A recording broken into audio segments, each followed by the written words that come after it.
सबों को जय यीशु। प्यारे बच्चों, आइए हम अपनी विश्वास प्रशिक्षण श्रृंखला को शुरू करने से पहले एक छोटी सी प्रार्थना करें।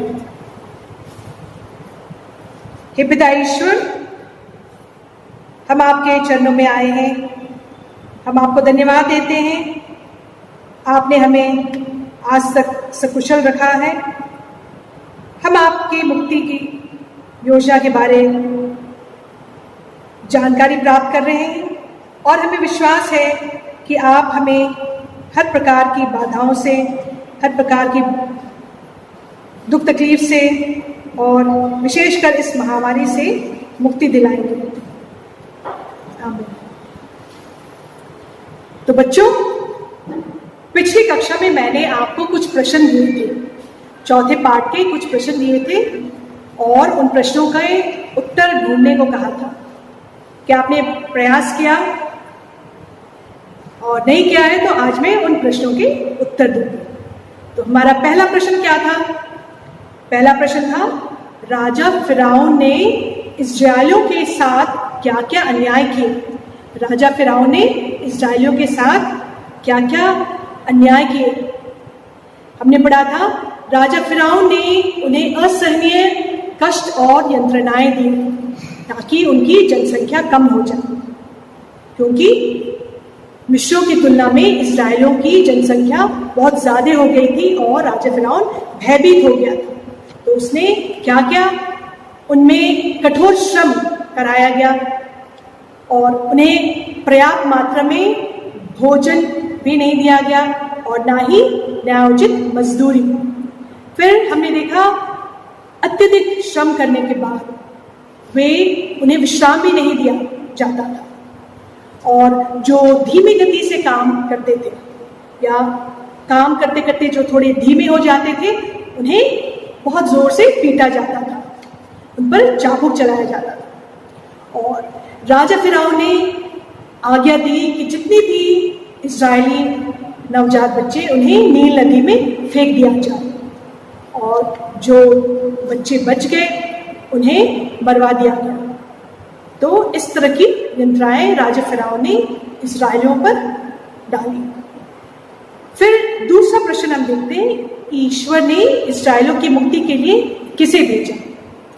इसका उत्तर तो आप अवश्य जान गए होंगे। ईश्वर ने इस्राएलियों की मुक्ति के लिए मूसा को भेजा। ईश्वर ने इस्राएलियों की मुक्ति के लिए मूसा को चुना और उन्हें मिस्र देश भेजा। तीसरा प्रश्न है, मूसा ने इस्राएलियों को फिरौन से किस प्रकार मुक्त किया? मूसा ने इस्राएलियों को राजा फिरौन से किस तरह मुक्त किया? मूसा ने ईश्वर का बुलावा स्वीकार किया और मिस्र देश जाकर राजा फिरौन से कहा कि ईश्वर, इस्राएलियों के ईश्वर यहोवा यह चाहते हैं, मेरे लोगों को जाने दो। राजा ने मूसा पर विश्वास नहीं किया और उसकी हंसी उड़ाई और ईश्वरीय शक्ति से हम देखते हैं मूसा ने मिस्र पर 10 विपत्तियां भेजी और अंत में जब मिस्रियों के पहलौटे मारे गए तब राजा फिरौन डर गया और उन्हें इस्राएलियों को जाने दिया। आगे हम देखते हैं चौथा प्रश्न, लोगों के बीच नबियों की मुक्ति योजना क्या थी? लोगों के बीच नबियों की मुक्ति योजना क्या थी? नबियों ने लोगों के पास जाकर उन्हें ईश्वरीय विधान का स्मरण कराया। उन्होंने लोगों से के गलत आचरण तथा उनकी दुष्टता पर प्रकाश डाला और उन्हें पश्चाताप कर पुनः ईश्वर की ओर, ईश्वर के पास वापस आने का आह्वान किया। उन्होंने लोगों से ईश्वर की आज्ञाओं का पालन करने तथा उसके प्रेम में बने रहने का आह्वान किया। उन्होंने लोगों को दिलासा दिलाया, उनमें आशाएं जगाई और उन्हें उनके लिए प्रार्थनाएं की। तो इस तरह से नबियों ने लोगों के बीच जाकर चलकर मुक्ति योजना की। पांचवा प्रश्न है, पिता ईश्वर ने प्रभु यीशु के द्वारा संसार में किस प्रकार मुक्ति दिलाई? पिता ईश्वर ने प्रभु यीशु के द्वारा संसार को किस प्रकार मुक्ति दिलाई?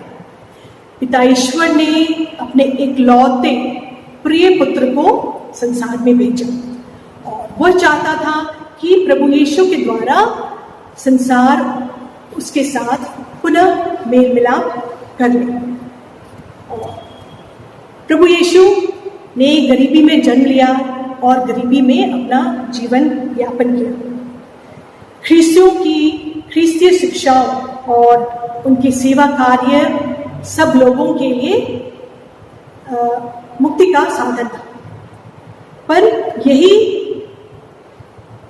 कुछ राजाओं जैसे हेरोद एवं फरीसीसी और सदूकियों के लिए भय का कारण बन गया और उन्होंने उन्हें क्रूस पर चढ़ा दिया, उन्हें मार डाला और क्रूस कर दिया। परंतु प्रभु यीशु पुनः तीसरे दिन जी उठे। और हम देखते हैं प्रभु यीशु ने मनुष्य को पाप में जीवन तथा मृत्यु से पूर्णतः मुक्ति दिलाई।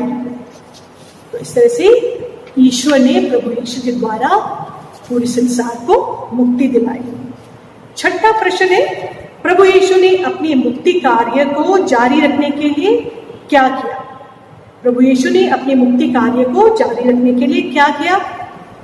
हम देखते हैं प्रभु यीशु ने अपनी मुक्ति योजना को निरंतर आगे बढ़ाने के लिए उन्होंने अपने शिष्यों का चयन किया था, अपने प्रेरितों का चयन किया था और कलीसिया की स्थापना की। आज कलीसिया दरिद्रों की सेवा और नाना प्रकार के अन्यायों से लोगों को छुटकारा देते हैं और इस तरह से कलीसिया ईश्वर की मुक्ति योजना को आगे बढ़ा रही है। तो हम चौथे पाठ के प्रश्नों के उत्तर आपको दे दिए, आप इन्हें अपने उत्तर पुस्तिका में अवश्य लिखें और याद करने की कोशिश करें। अब हम आगे बढ़ते हैं अपने पांचवें पाठ की ओर, भारतवर्ष और मुक्ति। ये कौन से क्षेत्र हैं जिनमें भारत ने प्रगति की? किन व्यक्तियों ने इस प्रगति से लाभ उठाया और कैसे? हमारे देश की प्रगति में कौन कौन सी बाधाएं हैं? इन बाधाओं के क्या कारण है? इसमें कौन प्रभावित होते हैं और कैसे? तो आइए बच्चों, हम देखते हैं। हमने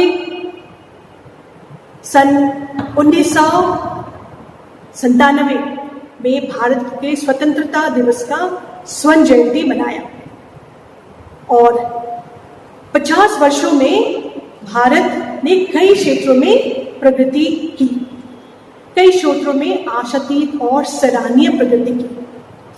हरित क्रांति के द्वारा खाद्यान्नों में 70 गुना उत्पादन हुआ और नील क्रांति के द्वारा सागर दोहन से समुद्र भंडार का कई गुना उपयोग हुआ। श्वेत क्रांति से दूध और अंडों के उत्पादन में अत्यधिक वृद्धि हुई।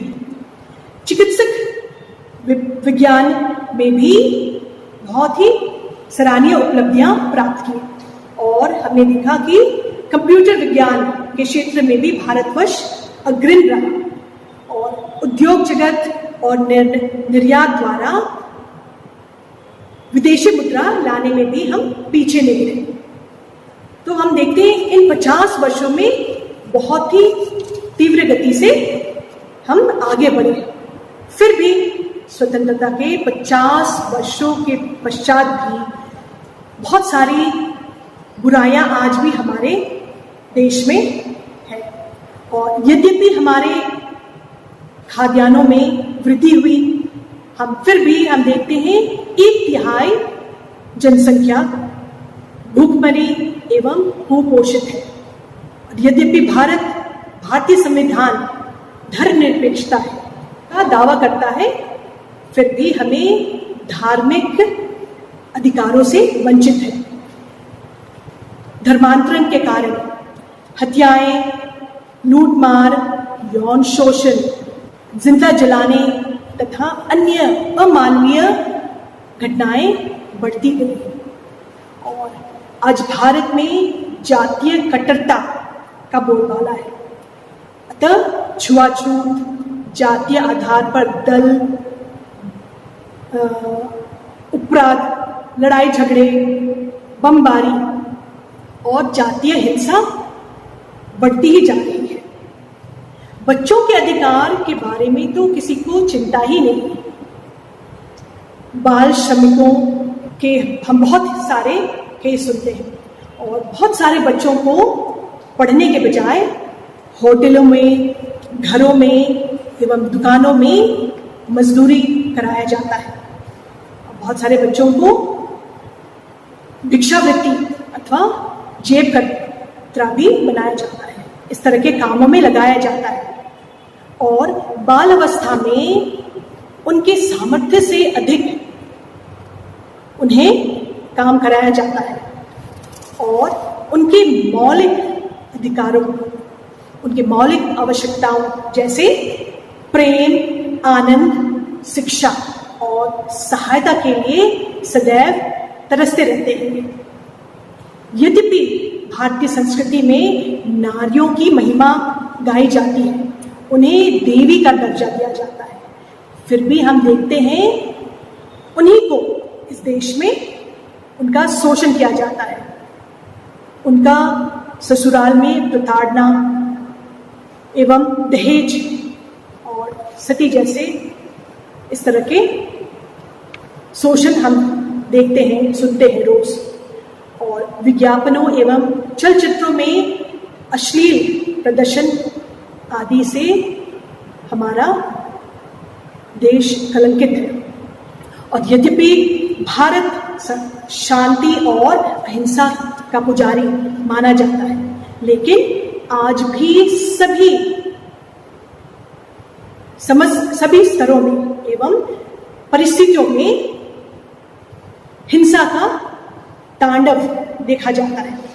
यद्यपि हमारे नेता तथा राजनीतिज्ञ युवा वर्ग को रोजगार दिलाने का आश्वासन देते हैं, किंतु युवा वर्ग रोजगार से वंचित है और ये परेशानी बढ़ती ही जा रही है।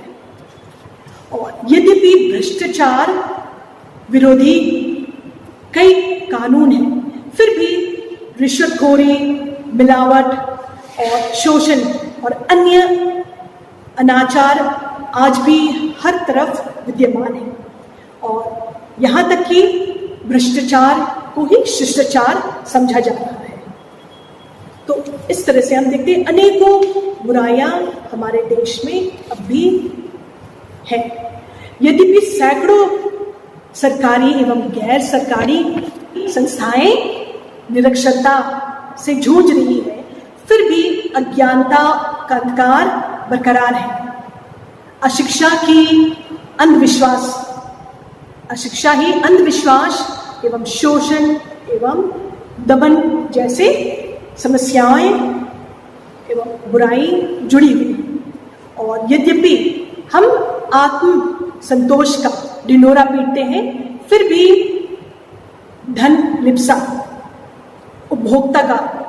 उपभोक्तावाद, जमाखोरी आदि की प्रवृत्ति दिन ब दिन बढ़ती जा रही है और लोग संचार माध्यमों द्वारा विज्ञापनों, लॉटरी, मद्यपान अथवा नशीली दवाइयों का, नशीली वस्तुओं के गुलाम बन रहे हैं। पवित्र बाइबल ने प्रकृति को ईश्वर का वरदान माना है, परंतु मानव अपने स्वार्थ सिद्ध के लिए